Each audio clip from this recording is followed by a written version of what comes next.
Michelle Zauner, Crying in H-Mart, a memoir.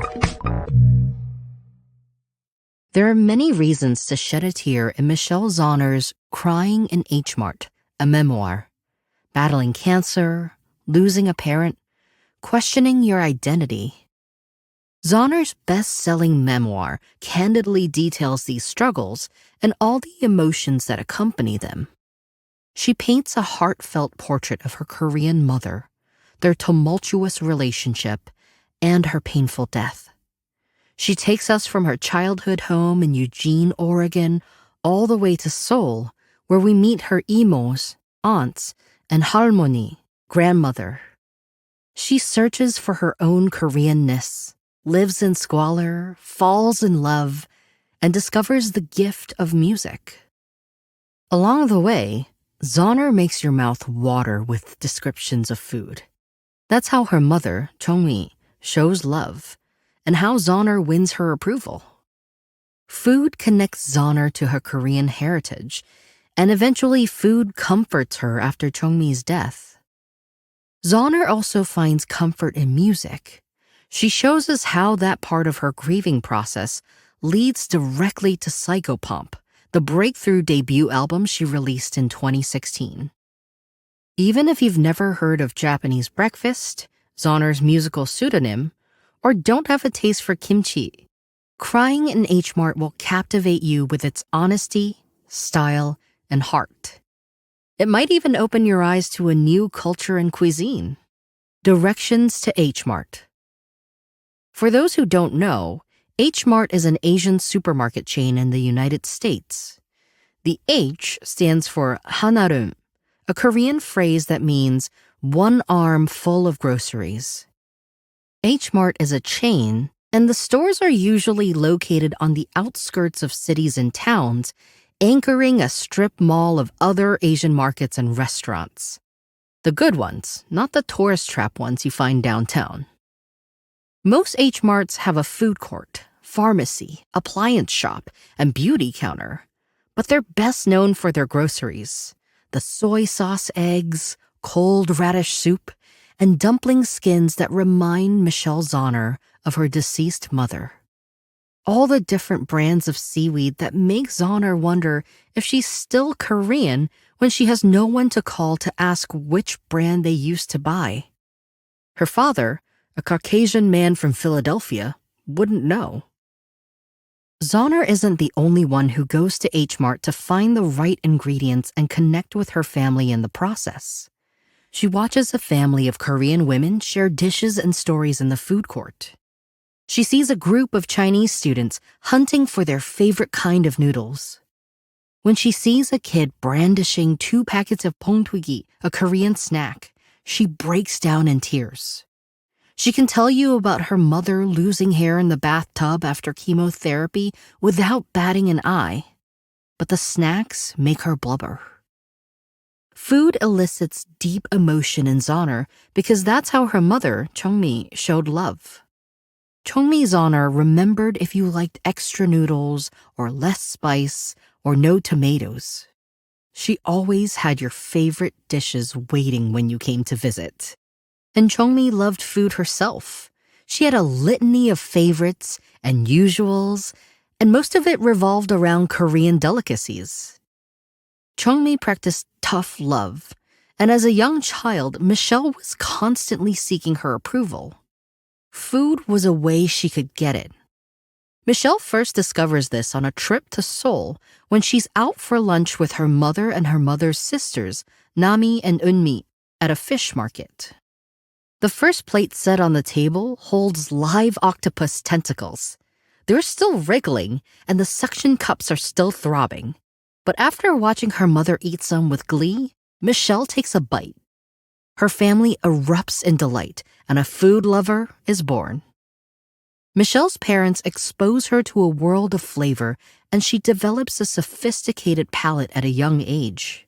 She likes caviar, lobster, and raw fish of all kinds. Still, the seasoning that makes everything taste a little better is her mother's approval. Like during another trip to Seoul, When Michelle and her mother are awake in the middle of the night with jet lag and raiding Harmony's fridge, Chungmi watches her daughter devour pungent leftovers in the dark and tells her this proves she's a real Korean. Musical dreams. Michelle was a difficult child. Her aunt Nami, or Nami Imo, called her the famous bad girl. She would hide in department stores, run headfirst into anything with a sharp edge, and throw fits in public. Still, she tried to obey her mother's strict rules in her early years. Michelle needed to stay on Chongmi's good side, otherwise she'd feel even more alone in the house 7 miles outside of Eugene and surrounded by forest. By the time she reaches high school, however, Michelle isn't interested in following rules. She wallows in teenage angst that turns into full-blown depression. Searching for something to cure her apathy, Michelle finds music. She obsesses over songwriters and their lyrics, like Isaac Brock of Modest Mouse, who understands life in the Pacific Northwest. More importantly, she watches a Yeah Yeah Yeah's live performance on DVD and sees someone who looks like her fronting the band, Karen Oh. She's half Korean and half white, just like Michelle, and her energy on stage shatters the demure Asian stereotype. Inspired and determined, Michelle pesters her mother until she buys her a cheap guitar and basic lessons. Michelle practices until her fingers hurt and befriends the cool and cute boy in English class, Nick, who had a band in middle school. She records her own songs and posts them on MySpace. She plays at open mics and high school benefits. Eventually, she opens for singer-songwriter Maria Taylor at Wow Hall in Eugene, the epicenter of her local music world. After an awkward moment with Taylor in the closet-sized green room, Michelle takes the stage. She runs through her set without a hitch and walks off to real applause. Her parents let her stay to watch the main act, and Taylor opens with her hit, Xanax. As Michelle is singing along and watching Taylor perform on the same stage where she was just sitting, the dream roots deeper. Maybe music is her path. Still riding the high from her post-show bliss, Michelle goes to lunch the next day with her mother at Seoul Cafe, the only Korean restaurant in town. When Chongmi dismisses her daughter's dream of being a musician, Michelle storms out, and the divide between mother and daughter deepens. College, cancer, and caretaker. After the fight at the Seoul Cafe, teenage Michelle leaves home. She stays with friends and hangs out in squats where drunk punks sleep on the floor and throw knives for fun. She skips classes until she's failing everything. She fantasizes about death. Her mother eventually steps in, fixes things at school, and sends Michelle to a therapist. Somehow, Michelle gets accepted to Bryn Mawr College, which is just outside of Philadelphia. Everyone agrees separating Michelle and her mother with a continent is a good idea. The point is driven home with a physical confrontation between the two just before Michelle leaves. The fight ends with a blow from Chongmi. She reveals she had an abortion because Michelle was such a rotten kid. Despite the difficult teenage years and nasty departure for college, time apart heals the divide between mother and daughter. Chongmi sends care packages to Bryn Mawr with Michelle's favorite Korean snacks, ramen, and rice. And Michelle finally appreciates her mother's work as a homemaker and parent, especially after she graduates and is living in filthy apartments filled with out-of-work musicians. Michelle is 25 and ready to leave the starving artist life behind when she gets the call. Her mother has cancer. Her boyfriend Peter drives through the night to comfort her. Reeling with shock and wanting to make things right, Michelle hatches a plan. She will become the perfect daughter, making up for transgressions and healing her mother in one fell swoop. Despite Chongmi's protests, Michelle quits her 3 part-time jobs, puts her band on hold, and moves to Eugene to be a caretaker. She starts jogging because her mom had always encouraged her to exercise. She goes shopping at Sunrise Mart, Eugene's Asian grocery store that conjures so many childhood memories. She cooks favorite dishes that will be easy to digest, like kieranjim, a savory Korean egg custard, and mochi, a Japanese rice cake. But after starting chemotherapy, Chongmi loses her appetite. On the 4th day of chemo, Chongmi begins vomiting. She can't keep anything down, not even water. The next day, she can't leave her bed. So she throws up in a pink bucket that Michelle dutifully empties and cleans over and over again. When it's time to take Chongmi to an oncologist's appointment, Michelle and her father, Joel, realize things are even worse than they seemed. Chongmi can't stand on her own. She can't speak. When they finally get her into the car, she wails and claws at the door like she needs to escape. They pull over and move her to the back seat, where Michelle holds her hallucinating mother. As soon as the traumatized Zauner trio arrives at the oncology clinic, they're told to head straight to the emergency room. From Oregon to Seoul to married, Chongmi doesn't speak again for days. She has to stay in the hospital for 2 weeks. Eventually, she recovers enough strength to undergo another round of chemo, but it doesn't work. The masses are still there. Chongmi calls off the treatment. After her sister Eunmi had 24 grueling rounds of chemo only to lose her battle with cancer in the end, Chongmi promised herself she would only go through 2 rounds if she ever had to make that choice. Instead of more chemo, what she wants now is a last trip to Korea. The flight across the Pacific does not go well for Chongmi. She arrives in Seoul shivering and feverish. The family takes her to the hospital, but she only gets worse. Her stomach bloats, edema covers her feet and legs, sores dot her lips, white blisters rise from her tongue. She can't eat and she can't control her bowels. Michelle stays with her mother through the night and sleeps during the day. Instead of getting better, Chongmi goes into septic shock and doctors say she will need a ventilator to breathe. Unsure of their next steps, Michelle and her distraught father go out for a bite to eat and a beer.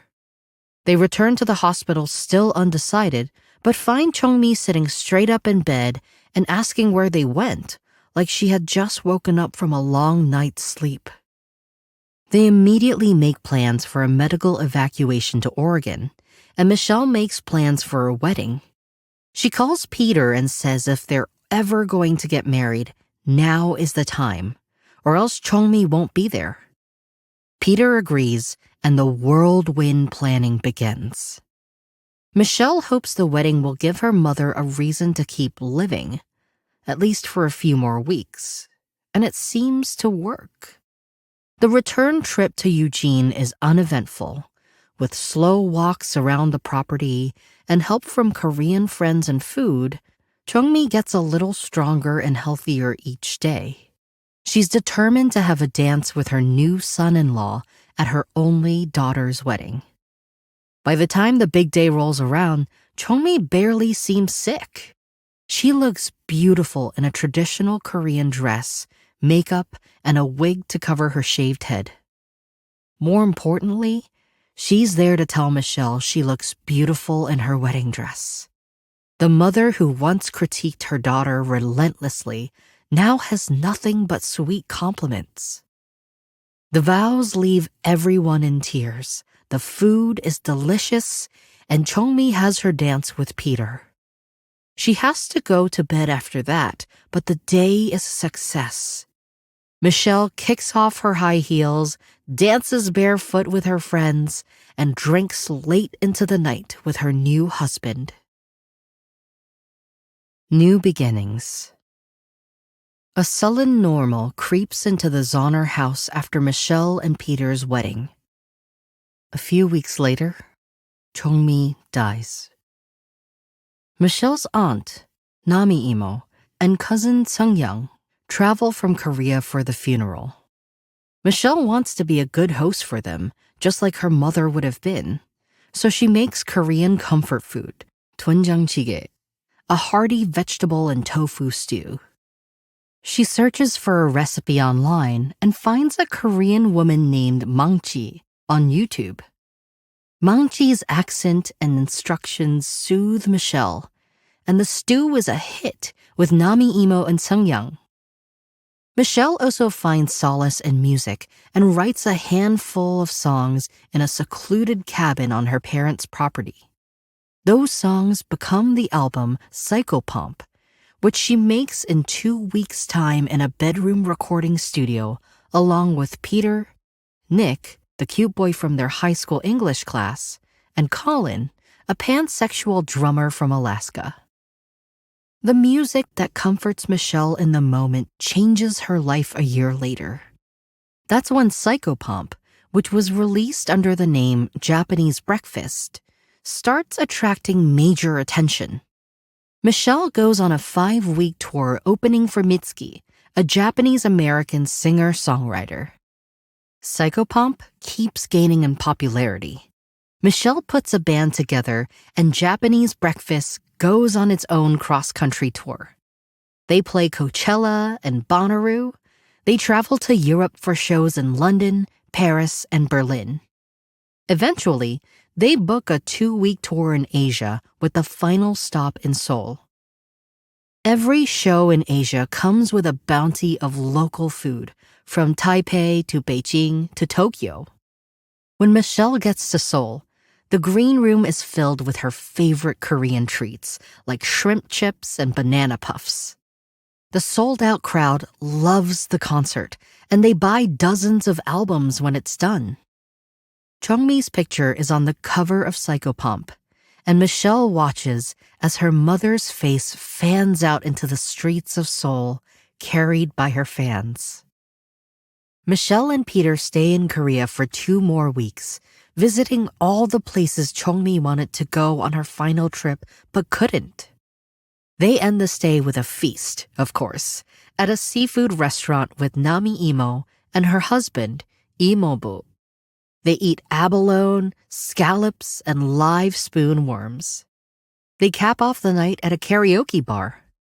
Nami Imo pulls Michelle on stage with her, and they sing Kopi Hanjan, one of Nami and Chongmi's childhood favorites. You've witnessed the rise of a pop star, the death of a parent, and the heartfelt connection between mother and daughter. Michelle and Chongmi's relationship needed to break down and reinvent itself before it could thrive, just like kimchi needs to ferment and change before it reaches the perfect tart flavor. The process was painful for mother and daughter alike, and their last days together were a mess of hospitals, illness, and impossible decisions. Still, they never stopped struggling for each other. They nurtured each other until the end with love and food. If there's an H Mart in your town, now is the time to go. People watch in the food court.